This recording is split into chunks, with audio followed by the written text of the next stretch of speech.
recording artist is often especially frustrating and costly. Tonight, Kay Lowry has a special profile on a local jazz group, finding out just how difficult it can be to produce an album.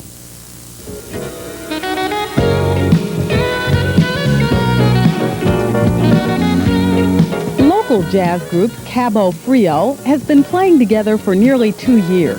All 5 members have formal training. They write their own music. And in this band, they believe they have the vehicle to musical success. Sometimes it gets really hard. But just the fact that, you might make it one day keeps you going. We all feel what we play the same way, you see. There's no problem in matching grooves. Making it big is something that, it's a pretty abstract idea. I don't think that, it's never really crossed my mind. Not until this band came together anyway. I am starting to think about it now, but I wasn't before. But the trip up the musical ladder can be grueling and frustrating. Band members say they get high just playing for audiences. But their big dream is to record music, and that takes lots of money. You're going bottom, and he's going da-dun, da-dun. That little pickup that he's doing. It's taken Cabo Frio nearly 1 year of recording just to produce 1/3 of an album. The band scrapes together whatever money it can spare to get a few hours of studio time each week. Producer Dwight Glodell says it could take another $15,000 to complete the album. Our intention at this point is not to distribute it and market it on our own. I think that was the original intention when the band came in. My intention now is to get a small, compact demo tape together, probably 4 songs. And as far as what their chances are, the band is excellent. And based on that expensive demonstration tape, Glodell is hoping a major record company will pick up Cabo Frio. But local record dealer and music producer Armand Charbrook says it's not that easy to get to major producers. They receive probably hundreds of tapes per day. Depending on the producer it's sent to, I don't know if they even get a chance to listen to them all. They might play a little bit of a couple songs that don't hit them right away. They're just on to the next tape. That's very hard to do it that way.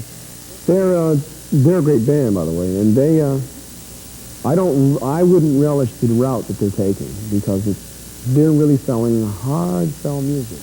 Local singer-guitarist Don Potter has had his ups and downs with major record companies.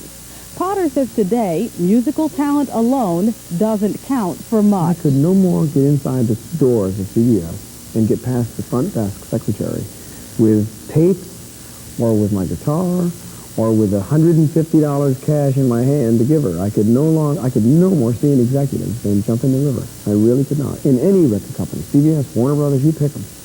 Without a very, very expensive lawyer who knows what he's doing, you will never get a meeting. The problem? Record sales are up, but the profit margin is down.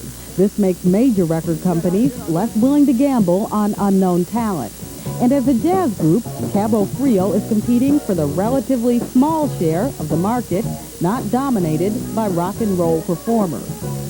But Cabo Frio has a good-sized local following, and that's a big help in getting the ear of the record industry. I believe they'll make it without any doubt. I think Cabo Frio is probably the most positive group I've heard in a long time. Cabo Frio is probably the finest jazz fusion group in the area, beyond question. And I say that because anyone who follows the group knows that to some time, to my disadvantage, they're in quite demand. I kind of catch them in between their schedules. But supporters notwithstanding, the members of Cabo Frio know it's a long journey from playing local sets to a successful recording career. Sometimes it's frustrating, but I pray every night, and I like working with these guys, and I believe in what they're doing, and we're sincere about, as a group, we're sincere about what we're trying to do. Right from the beginning, we knew we could write original material that we would like to play and people would enjoy it. And that set that you just saw proves that people enjoy it.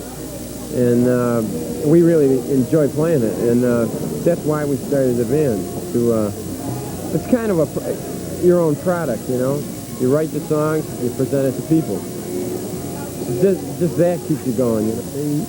If they want to kill themselves and work harder than they've ever worked in their lives and take all kinds of crap from all kinds of people and hear all kinds of very depressing information for the next however many years it takes, they will, without question, probably be very, very famous because they're certainly talented enough.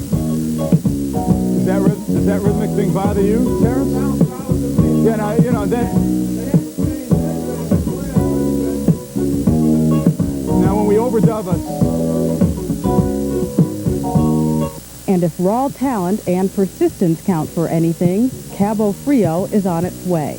For the 21 Report, I'm Kay Lowry. And that is our show.